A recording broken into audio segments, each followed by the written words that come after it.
چونکہ جیسے محبت انسان کو اندھا بہرا کر دیتی ہے، نفرت بھی.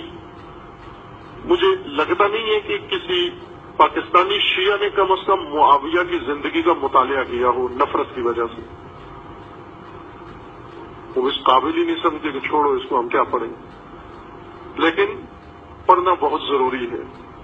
آپ تاریخ میں معاویہ کی شخصیت کو پڑھیں، تاریخی لحاظ سے پڑھیں. مجالس میں آپ نے سنے ہوئے جذبات سنے ہوئے ہیں. جذبات امیر شام کے بارے میں، امیر شام کی شخصیت کو سمجھنے کے لیے کافی نہیں ہے.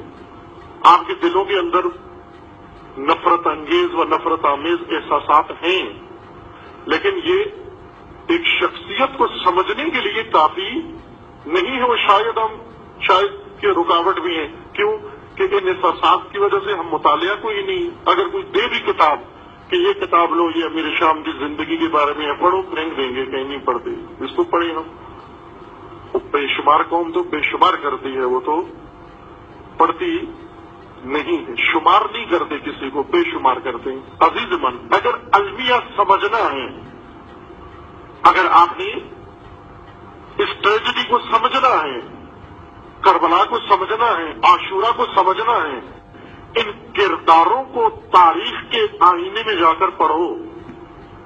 ان سارے کرداروں کو پڑھو، حوصلے کے ساتھ پڑھی، جرأت کے ساتھ پڑھی، اور پڑھ کر تجزیہ کریں، تحلیل کریں. کس قسم کے افراد تھے؟ یہ معمولی لوگ نہیں تھے. آپ ان کی شخصیت کو پڑھیں، کس صلاحیت کے مالک تھے اور کیا کیا انہوں نے. معاویہ کو خدا نے امت کی نجات کے لیے امامت کا منصب عطا کیا تھا. انہیں اس حال میں پہنچا دیا اور لوگوں کو ان سے دور کر دیا. یہ تو تاریخ کا بہت اہم باب ہے. اگر